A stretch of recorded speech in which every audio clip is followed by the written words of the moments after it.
17 बंदों की, आरबीआई का गवर्नर, 17 बंदों की राजन लिस्ट, उसमें से एक आदमी पे कार्रवाई नहीं हुई। मोदी जी, अगर आप सोचते थे कि ब्लैक मनी किसी ने कार की डिग्गी में छुपा रखी है या अपनी चारपाई के नीचे छुपा रखी है, तो आपकी बहुत बड़ी गलतफहमी है।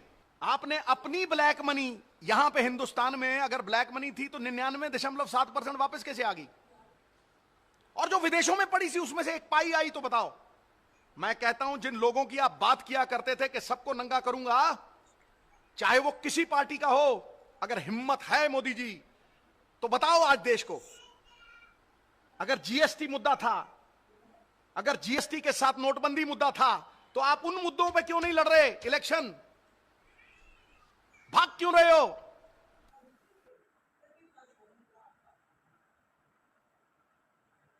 फौज है, this is an Indian army. किसी मुख्यमंत्री के शब्द जिम्मेवारी के होने चाहिए। यह हमारी आन बान शान है।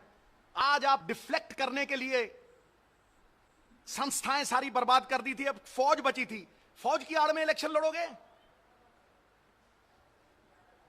सुना है सरहदों पे तनाव है, सुना है सरहदों पे तनाव है।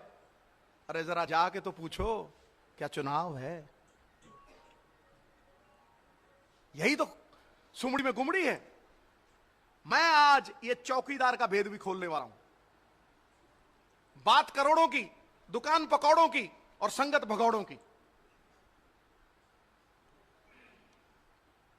जो चौकीदार की बात करते हैं, ये बता दें कि चौकीदार अमीरों के घर के बाहर खड़ा होता है, बड़ी बड़ी कंपनियों के घर के बाहर खड़ा होता है, या किसी गरीब की कुटिया के बाहर खड़ा होता है? बता दें। जो ये कहा करते थे कि सबका साथ और सबका विकास, वो बताएं कि जनता ने सबका साथ दिया, विकास सिर्फ अंबानी अडानी का कैसे हुआ? नहीं तो मैं बताऊंगा फिर। नाच मेरी बुलबुल के पैसा मिलेगा कहां, कदरदान अंबानी अडानी जैसा मिलेगा। अरे दुनिया कहां जा रही है? चाइना समुंदर के नीचे रेल लाइन बिछा रहा है, अमेरिका मंगल ग्रह पे जाके जीवन खोज रहा है, रूस रोबोटिक आर्मी बना रहा है, और आप चौकीदार बना रहे हो, वो भी चोर सिरे के। मोदी जी, आप कहा करते थे, और मैं आपसे पूछता हूं, हमारे कांग्रेस प्रेसिडेंट आपसे पूछते हैं कि अगर आप एक पेन लो तो उसका पक्का बिल लेना, तो जब राफेल के बिल की बात आती है तो आप बिल बिला क्यों जाते हो? बताओ ना, कि आप राफेल के बिल के ऊपर बिल बिला क्यों जाते हो? और मैं बताता हूं आपको कि ऐसा इतिहास में आज तक हुआ ही नहीं।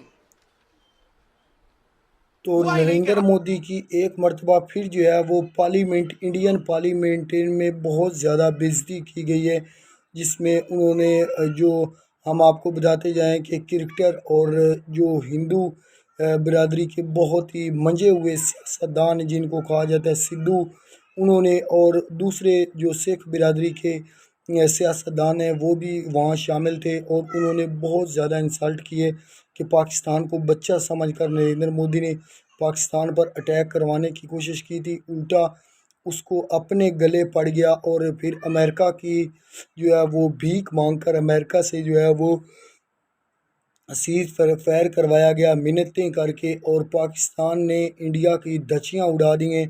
इंडियन जो पार्लियामेंट है उसमें बहुत ज़्यादा नरेंद्र मोदी को ट्रोल किया जा रहा है कि उसने इंडिया की बहुत बेइज्जती करवाई है। पाकिस्तान मुकम्मल तौर पर इंडिया के ऊपर हैवी रहा है।